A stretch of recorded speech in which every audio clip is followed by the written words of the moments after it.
O halong hinigaran pulis nagpaandang batok sa naglapta nga peke nga 500 peso bill sa Banwa. Nakatuto kay Lynn Pedreso. Gin-turnover sa 60 anyos nga babae sa hinagaran pulis ang ini nga 500 peso bill. Ginbayad niya kuno sa tiyangge ang 500 pesos apang wala ginbaton matapos matukiban nga peke base sa features. Makita ang mga 500. No? Oo. May kasigaw. Watermarks. According sa information nga nakuha namon, ginatagan sa sang 500, naglakat sa si Tianggi, na so nagbalik siya kay nagambal kulong sa Tianggi to nga piki ang kwarta.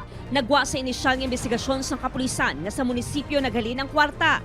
Nagapakig-angot naman ang otoridad sa LGU.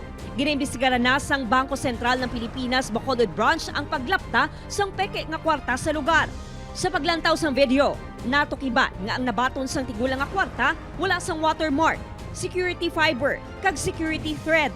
O nga dapat ang tawon ginila ang kwarta nga makuha nila kung ini siya peke o kung ini siya genuine. Normally, na-notice namon sa experience sa mga reports, especially kung may mga event, no?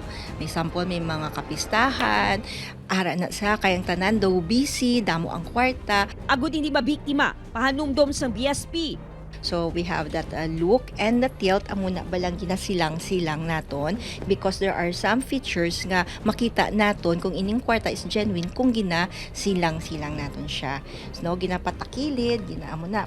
Upod kay Reynald Castillo, Eileen Pedreso. 1 Western Visayas.